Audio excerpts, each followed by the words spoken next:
Bonjour tout le monde, je souhaite que vous soyez en bonne santé. La leçon qu'on va aborder aujourd'hui est celle du texte argumentatif.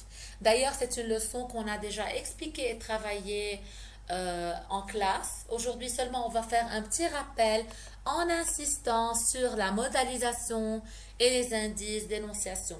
C'est pour cela, les amis, que je vous prie de mettre devant vous la fiche qui est en rapport avec les indices d'énonciation que je vous ai distribuée avant de quitter l'école.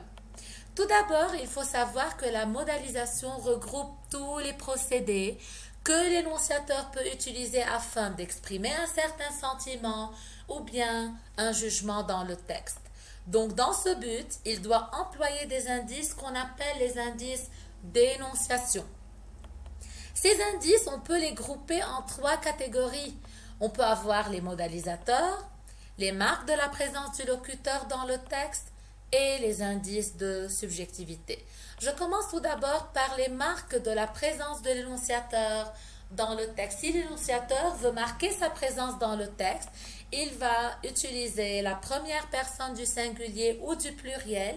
Ici, je suis en train de parler de je et ses variantes et nous et ses variantes. Parfois, l'énonciateur peut choisir d'impliquer le destinataire dans son énoncé.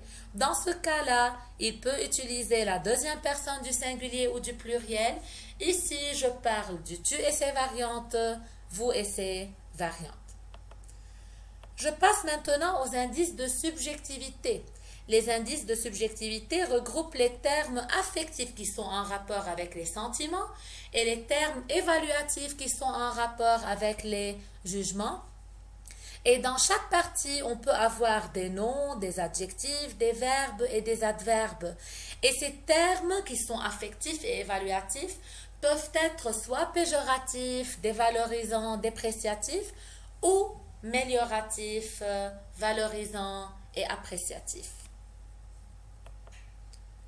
Enfin, on a les modalisateurs. Les modalisateurs sont surtout utilisés pour montrer le degré de certitude ou d'incertitude de l'énonciateur en ce qui concerne le sujet traité. On peut avoir des verbes comme assurer, affirmer, penser, etc. On peut avoir aussi des adverbes ou bien des locutions adverbiales, sûrement, peut-être, sans doute. Des tournures impersonnelles, il est sûr, il est possible. On peut avoir aussi des expressions modalisatrices qu'on utilise pour avancer notre point de vue, telles que à mon avis, selon moi.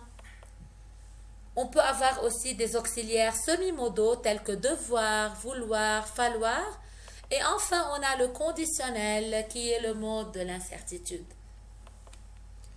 Maintenant, après avoir assisté à cette explication, je vous prie les amis de faire les exercices numéro 1 et 2, page 76, et le numéro 2 de la page 77.